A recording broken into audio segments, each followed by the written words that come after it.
Hello. So after having discussed about the first order linear differential equation, we move over to the discussion on second order linear differential equation, which is of the form below, which is d2y by dx squared plus px dy by dx plus qx times of y, resulting in the fx function of x on the right hand side. Px and qx are the coefficients, and they may be constants or even functions of the independent variable x. Here we have shown it to be dependent on x, and fx is called as the forcing function,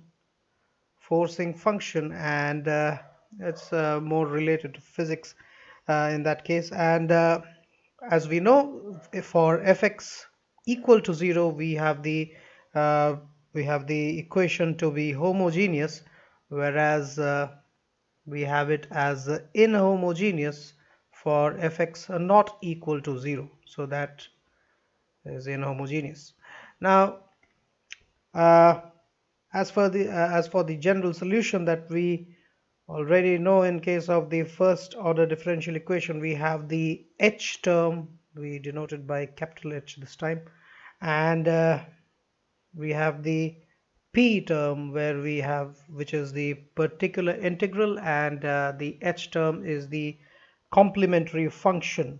Now for that complementary part, as we know that if we are to take the equation to be a homogeneous one, we have d2y h by dx squared plus px times of dy h by dx plus qx times of yh to be equal to 0 on the right hand side. We are getting it because of the case of homogeneous function, and if we are considering the particular integral, that is then for d2yp by dx squared plus px times of dyp by dx plus qx times of yp is going to give me the function fx on the right hand side. So again, the function y, the solution, that is y, is a combination of the complementary as well as the homogeneous part. Now we also have the linear differential operator, which is L, which acts on yx as a whole to give the function fx on the right hand side, where L is equal to, in this case for the second order differential equation, remember we had provided the value of L, the expression for L in case of the nth order in the previous video. Here we are taking it as in terms of the for the second order differential, that is, and that is of the form like this, and this operates on y to give the function fx on the right hand side. Now it's important to discuss a few properties on the linear differential equation operator, and it has the following properties, which are of the form L cy, c being a constant over here, arbitrary constant. We have L of y, and this is the first. And the second one, the last one, that is the distributive property, where we have L over acting over y1 and y2 is giving me L of y1 plus L of y2.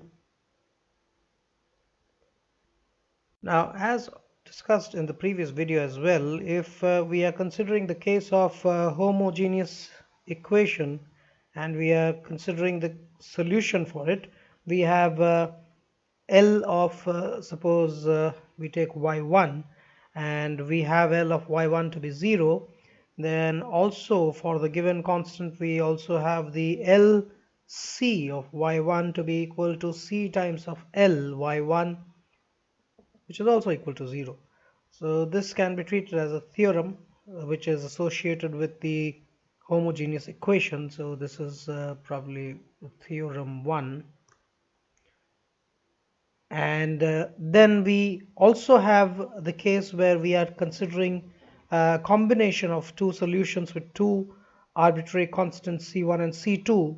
So we have Ly as 0, where y and y is equal to cy1 and cy2. They are the combination of that is the solution cy1 plus c1. Let's take it as c1y1 and c2y2 is a solution of the equation of the homogeneous equation.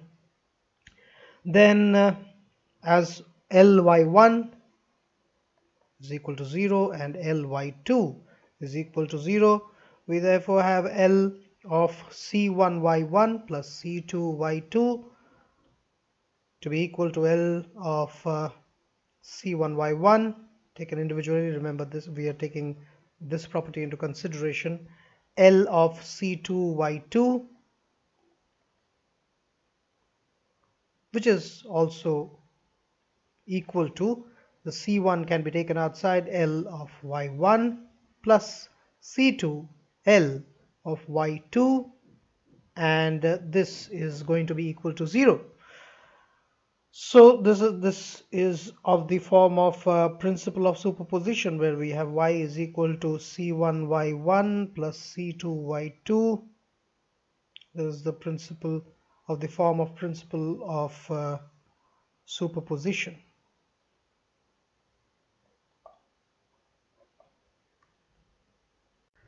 Now let's discuss the linear dependence and independence of the solutions that we are uh, observing in case of the linear differential equations.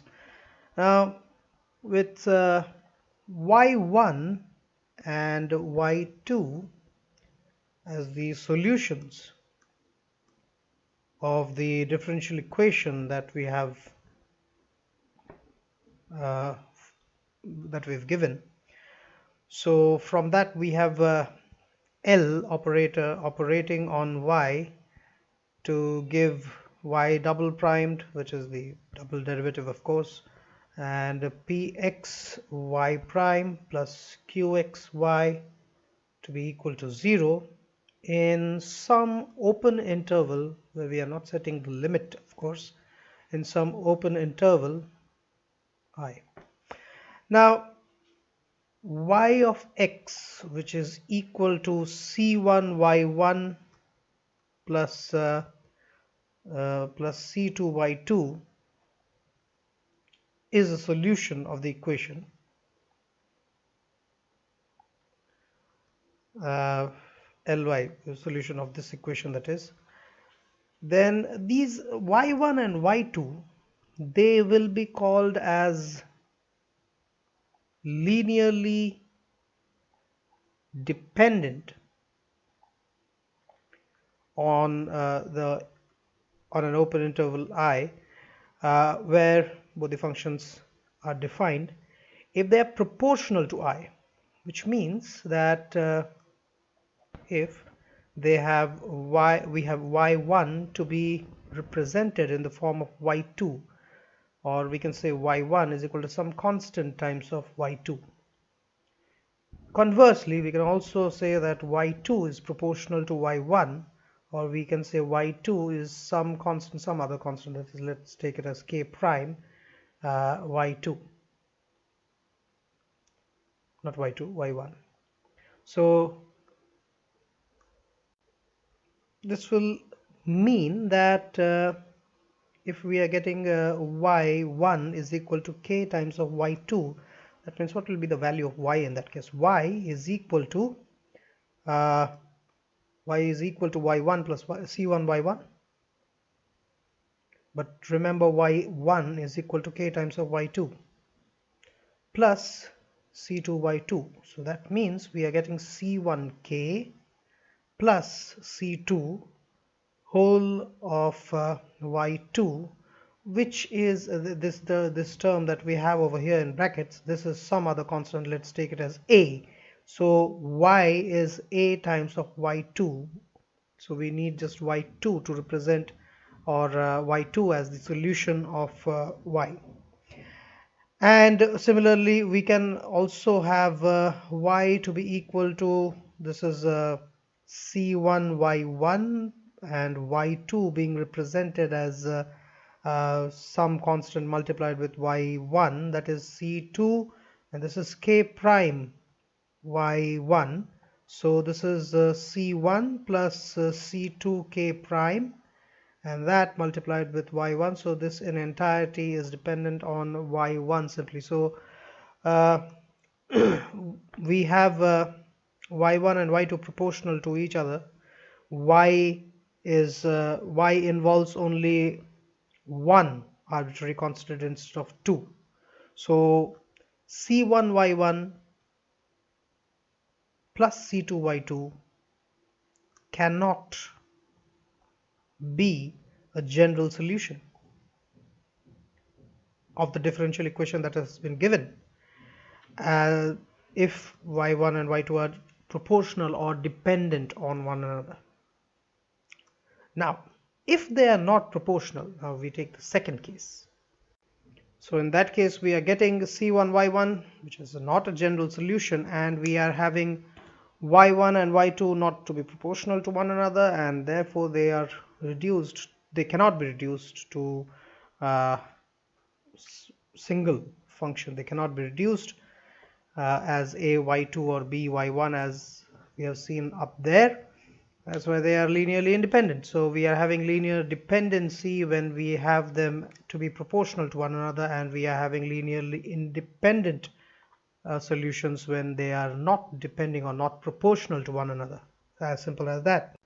In case of linear independence, we have y1 divided by y2. If we take the ratio of that, then it is not a constant. It's never going to be a constant because they are not going to cancel out one another, and because they depend on a variable x, as they depend on x, which is itself obviously independent.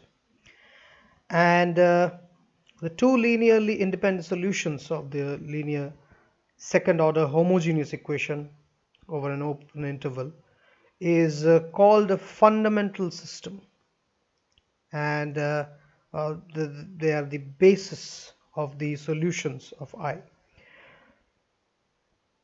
Now they can be constituted into a theorem. So what does that theorem state? The theorem states that y of x is equal to c1 y1 plus c2 y2. C1 and C2 are obviously the constants, is a general solution, of course. Is a general solution of the given equation. The equation that we had taken right from the very beginning, this one, that is. Given equation L of y is equal to 0 over the interval I in the x-axis, it is a solution if and only if y1 and y2 constitute a basis of solutions on I. Now, they are basis of solutions means basis simply in simple language means the number of independent solutions that we can have, just like in the case of y1 and y2, as they are linearly independent of one another. We cannot just represent them one of those with respect to the other, as we have studied in this upper segment. So they are independently varying, and that is why they are considered, or they are called as the basis of that linear differential equation. Y1 and y2 will constitute the basis of solutions. In other words, if their quotient is not a constant, which is given in this case. If their quotient is not a constant, then they are going to form the basis of the solutions. So that brings us to the necessary condition. And what is that? Let's take a look at that. Now the necessary condition is something as follows, where we have supposedly they are dependent, the two solutions, that is, if we have y1 and y2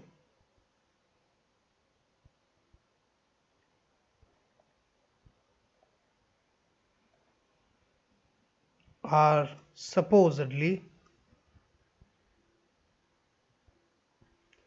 dependent, linearly dependent,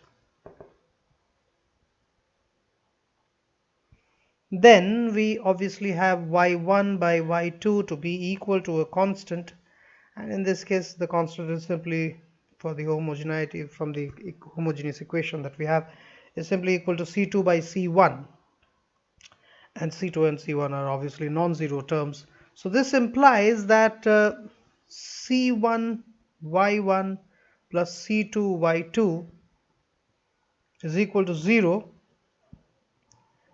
They are linearly dependent, and over that open interval. Since y1 and y2 are the solutions, then their derivatives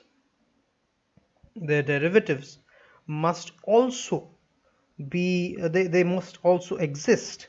That is, the derivatives of y1 prime and y2 prime, that is, they must exist. And by existence we mean that these derivatives are must be related.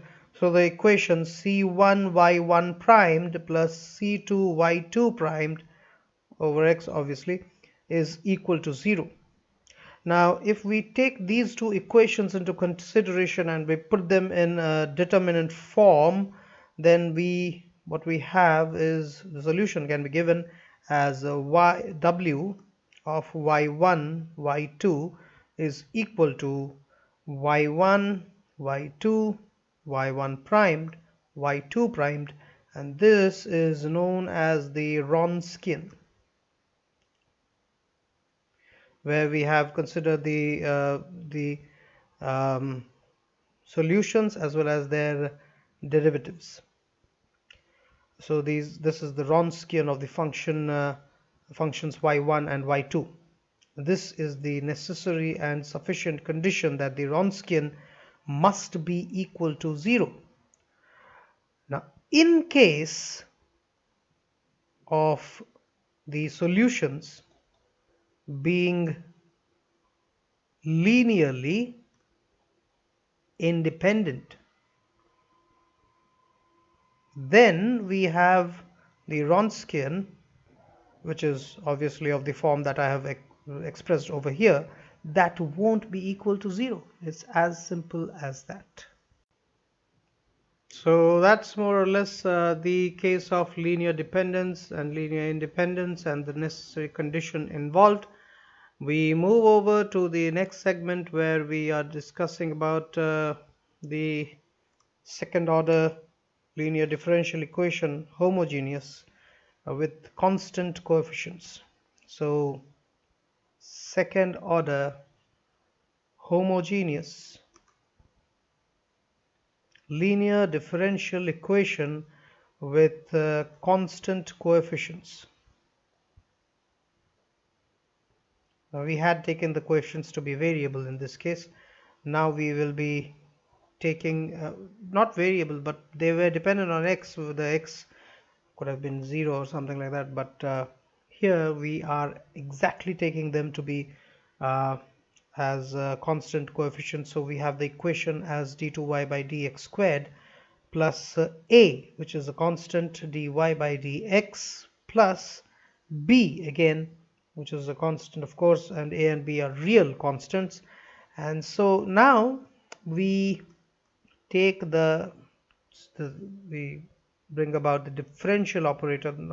The linear differential operator was L, which consisted of the entire thing, but now we are taking the differential operator, differential operator in case as d, which is equal to d by dx.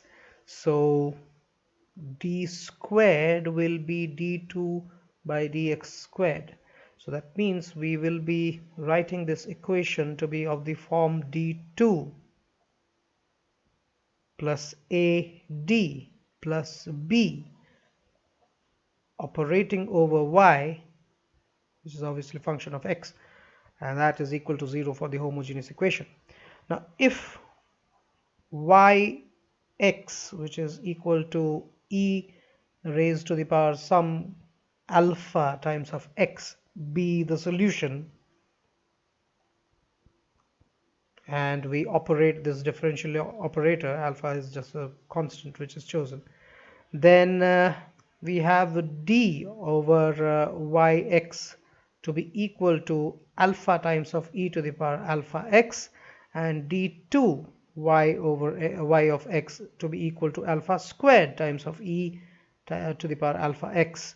And when we put that over in this equation right up there, we end up with an alpha squared plus a times of alpha plus b, and whole of that, remember the differential operator has already operated, and we have the e to the power alpha x for y multiplied to it, and that is equal to 0. Obviously e to the power alpha x being the solution cannot be equal to 0, so we have alpha squared plus a times of alpha plus b to be equal to 0, which gives me the roots of alpha to be equal to minus a plus minus root of a square minus 4b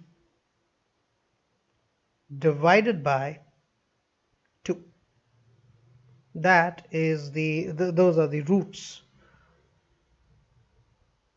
Equation, however, that we have obtained over here is known as the auxiliary equation or the characteristic equation. Characteristic or auxiliary.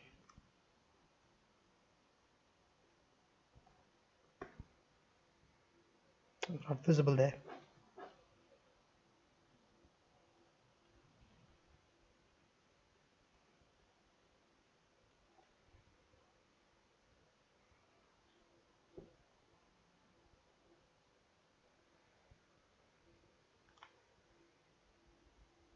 So alpha has two values, as we can see, one for the plus and the other for the minus. That is, we have alpha 1 to be equal to minus a plus of root over of a squared minus 4b divided by 2, and we also have alpha 2 to be equal to minus a minus a squared minus 4b under root divided by 2.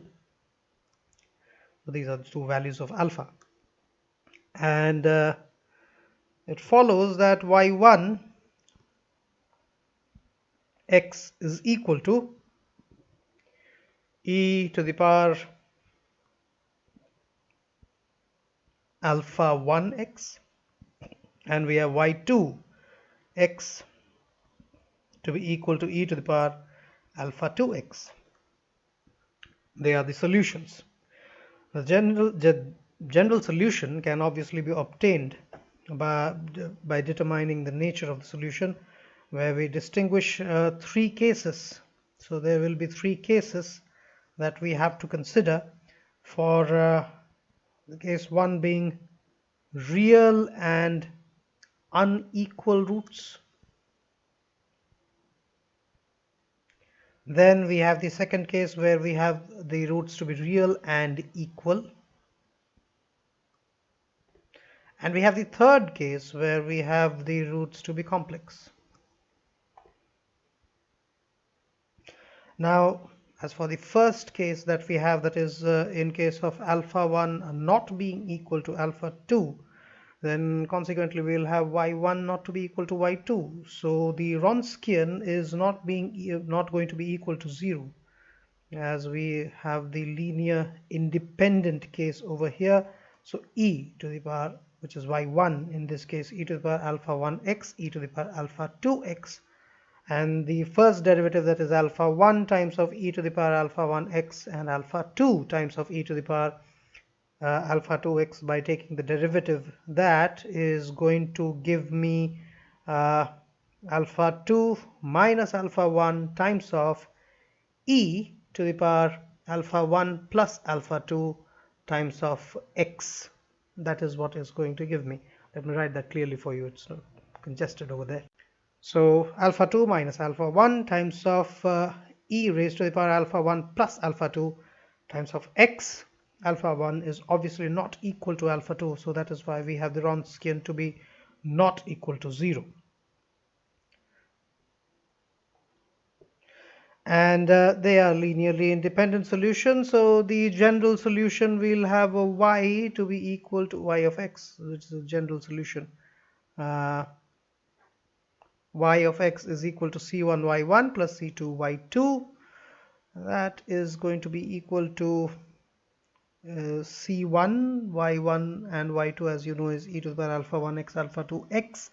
We put those values over there, and what we end up with, you can check for yourself. This is e to the power alpha x by 2 c1 e to the power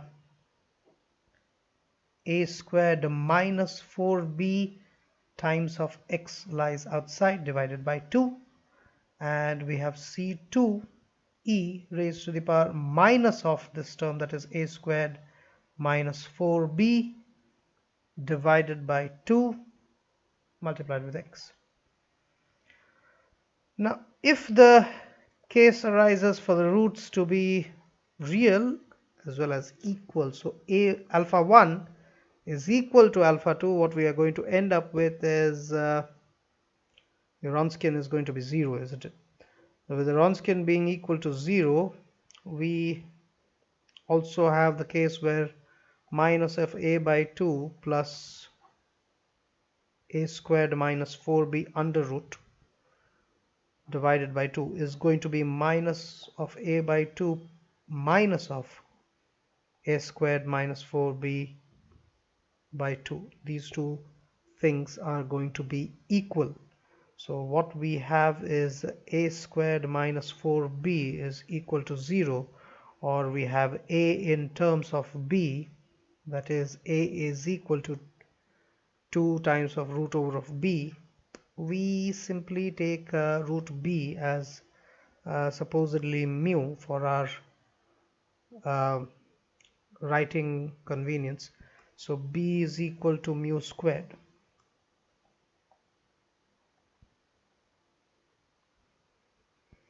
Now with this at hand, what we are going to end up with is that d squared plus the equation would have had 2 mu d plus mu squared. Now remember, we have taken b is equal to mu squared, so that is what we are going to end up with, and that when multiplied to y is going to give me 0. So this is d plus mu whole square times of y is equal to 0, or we have d plus mu times of y, let us say that is equal to u. So this can be written as we are taking this, obviously we are taking this, then we have for this side we have one of the d plus mu stays as it is, and the other d plus mu times of y is u, and that is equal to 0, and du by dx will be equal to minus of mu u. So we have du by u is equal to minus of mu times of dx.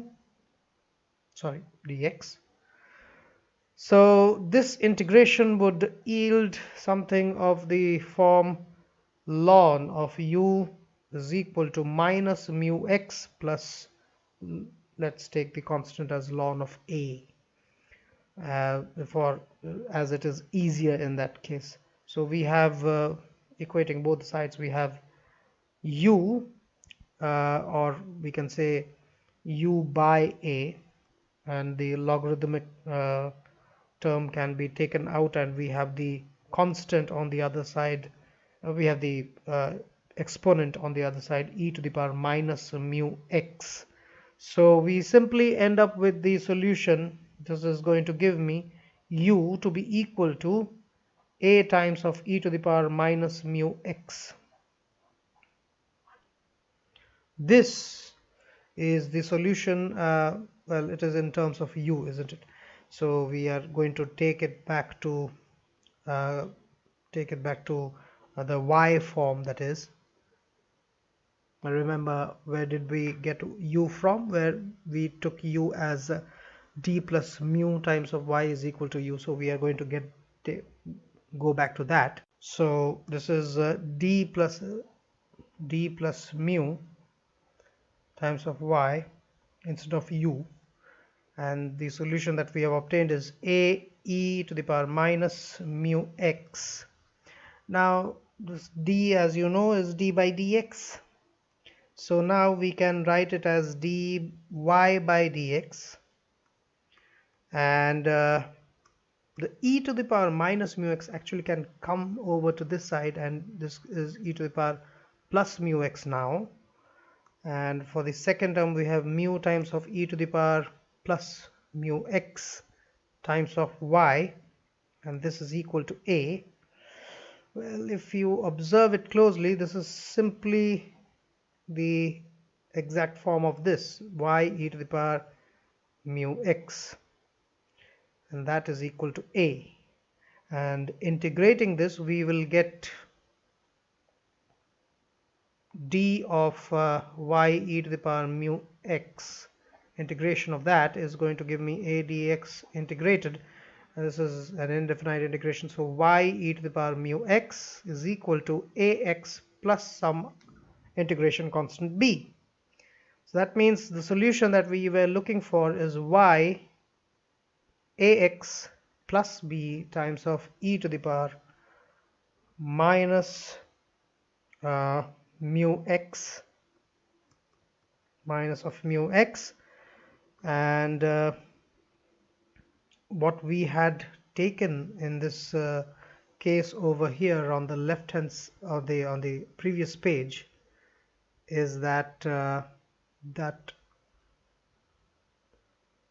2 mu that we have taken for a, we are going to put it over there. So mu is simply equal to a by 2. So we have the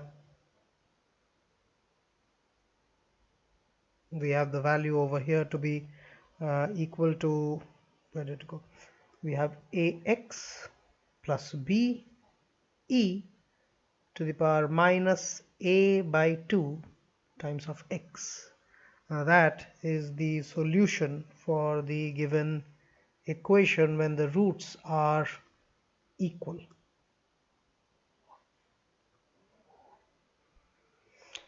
Now in case of complex roots, we have alpha 1 to be equal to minus of a by 2 plus I times of 4b minus a squared, is the other way around, taking the negative, divided by 2, which can be of the form p plus iq.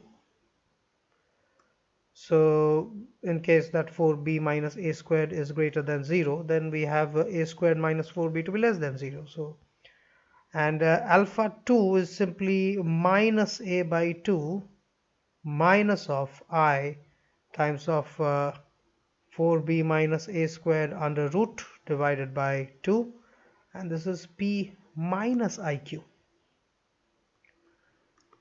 Now p and q are obviously real, alpha 1 and alpha 2 are complex roots, and here alpha 1 is not equal to alpha 2, so the Wronskian is going to end up as not equal to 0, and the solution, as we know, for Wronskian not equal to 0, y1 is equal to e to the power alpha 1x, and y2 is equal to e to the power alpha 2x, and a combination of both of them is the general solution. So the general solution in this case is going to be y of x to be equal to c1 e to the power alpha 1, which is equal to p plus iqx, and c2 e to the power p minus iq times of x.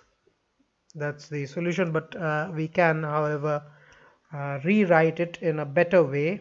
We have yx to be equal to e to the power px can go common in both the cases. We have c1 e to the power iqx plus c2 e to the power minus iqx, and if we expand it, we have the e to the power I theta to be equal to cos theta plus I sin theta, e to the power minus I theta as cos theta minus I sin theta. What we are going to end up is c1 plus c2, the cos theta terms, and then on the other case, on the other hand, we have minus of I, not minus but plus I, c1 minus c2 sin qx.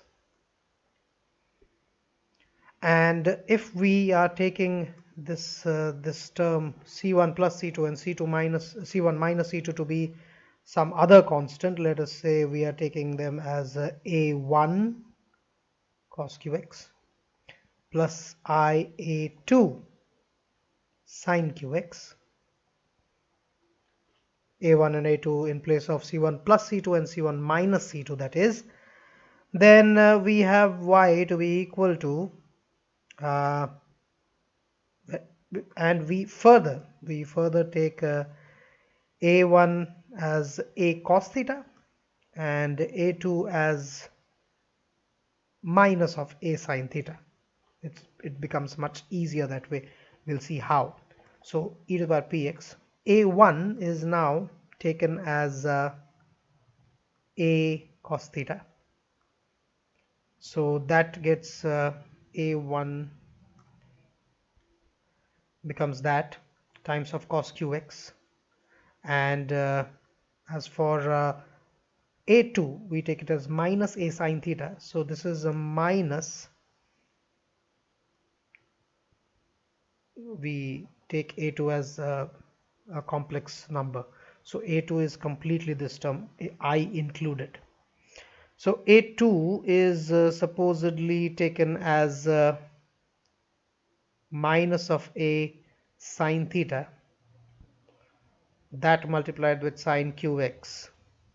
So we have e to the power px, the a can be taken as common for both, we end up with cosine of x plus theta. So cosine whole of qx plus theta. It is like that. Now, with those equations that we have over there, from p plus iq is equal to alpha 1 and p minus iq is equal to alpha 2, so we'll have, adding both those equations, we'll have p to be equal to alpha 1 plus alpha 2 divided by 2, isn't it? Also the case where if we add those two terms, that is, we are adding these two equations, we are also getting p to be equal to a by 2, and the q terms, what we are going to get is they are equal to that whole root over term under 2. So you can express yx in that form as well. We'll restrict ourselves to this this form. As for theta that we have just taken um, from our for to make things easier for us, theta is obviously going to be tan inverse of the minus of a2 divided by a1, because we had taken sine theta to be a sine theta to be minus of a sine theta for a2 and a cos theta for a1, so it's going to be minus of a2 by a1, which is theta, and tan inverse of that. So this is more or less the case where we are considering the uh, linear differential equation of the second order for the constant coefficients that we had. We can discuss about the homogeneous nth order linear differential equation if possible in the next video, and we can try a few numericals associated with the differential equations so that we get the idea of how we are using them, or to what benefits do we get by studying this kind of mathematical approach in physics, and many more things to follow. Till then, thank you for watching.